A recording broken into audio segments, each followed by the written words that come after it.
तो वहां जाके बैठना, मैं महिला हूं इसलिए मैं आ गई, नहीं, मैं महिला हूं, मैं ज्ञानी हूं इसलिए मैं यहां आई।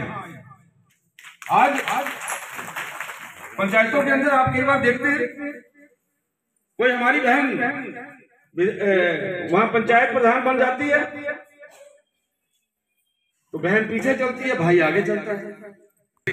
जो सरकारें आपको सुविधाएं दे रही है, मुझे ऐसा लगता है उसकी सार्थकता तभी ठीक होगी, वो तभी सिद्ध होगी जब आप उन विषयों के बारे में पूर्ण जानकारी रखेंगी, जब आप उन विषयों के बारे में आपको पता है कि आपका अधिकार क्या है, आपका कॉन्स्टिट्यूशनल राइट क्या है,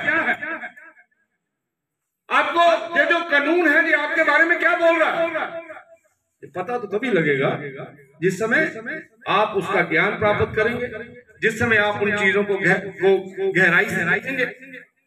बहुत से कार्यक्रम चलाए हैं आदरणीय मोदी जी, और मैं तो बार बार बोलता हूं, आज महिलाओं का कार्यक्रम है, महिला मोर्चा का कार्यक्रम है, मैं तो ये चाहता हूं कि हमारे क्षेत्रों के अंदर हमें देखना चाहिए कि लखपति दीदी बनी कोई क्या नहीं बनी, अखबार में पढ़ रहे हैं हम लोग। ये जो योजनाएं आदरणीय मोदी जी के द्वारा चलाई जा रही है, क्या मेरे विधानसभा क्षेत्र में, मेरी पंचायत में, मेरे जिला परिषद में धरातल पे आई कहीं?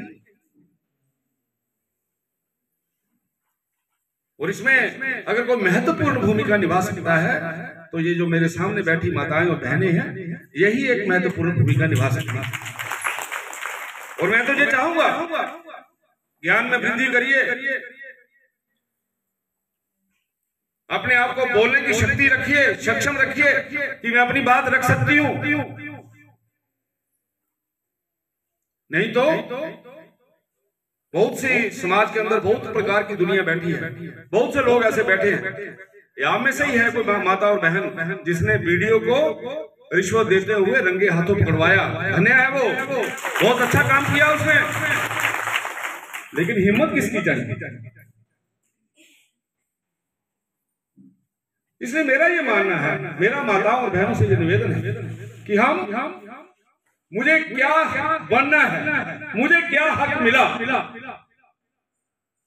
इन सारी बातों की जानकारी अच्छे तरीके से अगर आप रखेंगे तो मुझे ऐसा लगता है कि ये जो दिवस हम मना रहे हैं, इस दिवस की सार्थकता भी सिद्ध होगी, और उसके साथ साथ हमारे जो क्षेत्र है उस क्षेत्र में काम करने वाली माताएं और बहनें वो पार्टी के मूल विषयों को जो महिलाओं के साथ जुड़े हुए उनको घर घर तक पहुंचाएंगी। तो मुझे लगता है आज का ये जो दिवस मनाया जाएगा इसको अगले समय के लिए भी याद किया जाएगा। आप सबका बहुत बहुत धन्यवाद। जय हिंद, जय माता। बहुत बहुत धन्यवाद भाई जी। अब मैं सभी महिलाओं से ये भी, भाइयों से भी अनुरोध करूंगी कि मेरी बहनें जो है ये स्टॉल लगाए हुए हैं तो कुछ ना कुछ लेकर जाए घर को, घर के लिए खाली नहीं जाते हैं, घर के लिए कुछ ना कुछ लेकर जाते हैं तो कुछ ना कुछ लेकर के जाए यहाँ से। धन्यवाद।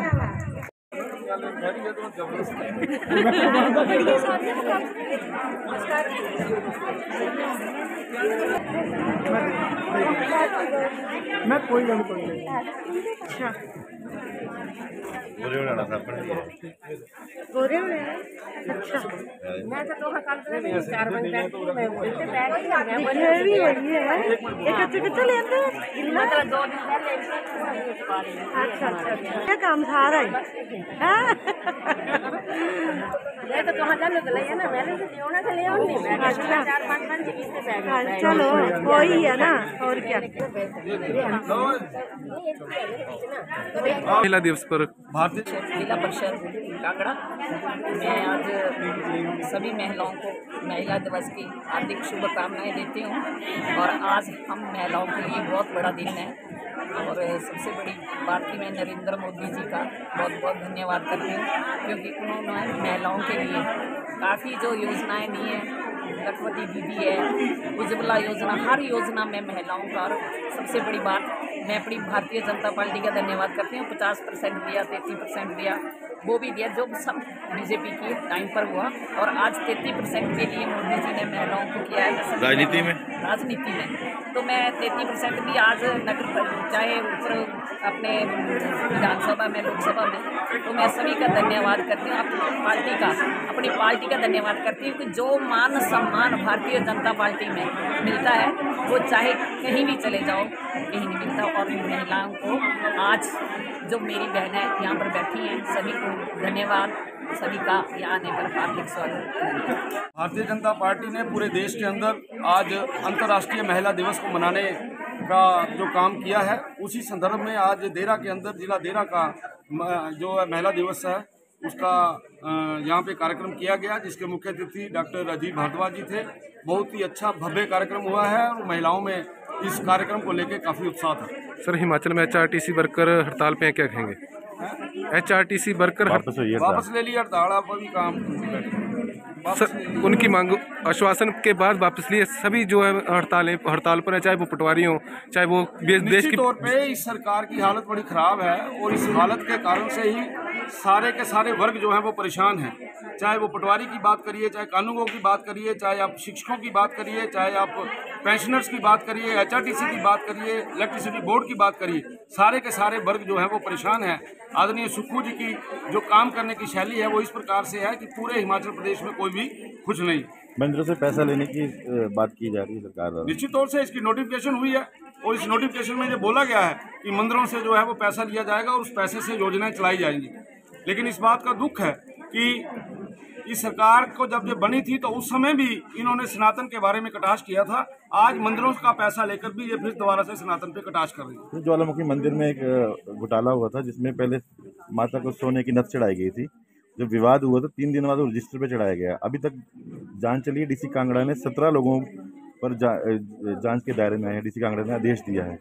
क्या कहेंगे सर ज्वालामुखी मंदिर? इसके बारे में मैं कुछ नहीं बोल सकता। आदेश चल रहा है, अगर उसका जो आदेश है अगर वो कुछ नहीं करेंगे तो मेरे को बताना, तो मैं पक्का एक्शन करूंगा उसके ऊपर। लेकिन अभी मुझे लगता है इट इज अंडर प्रोसेस, तो इसके बारे में कोई कमेंट करना जरूरी ठीक नहीं है। क्या जो के मामले में पारदर्शिता होनी चाहिए, पैसे का पूरा हिसाब होना चाहिए।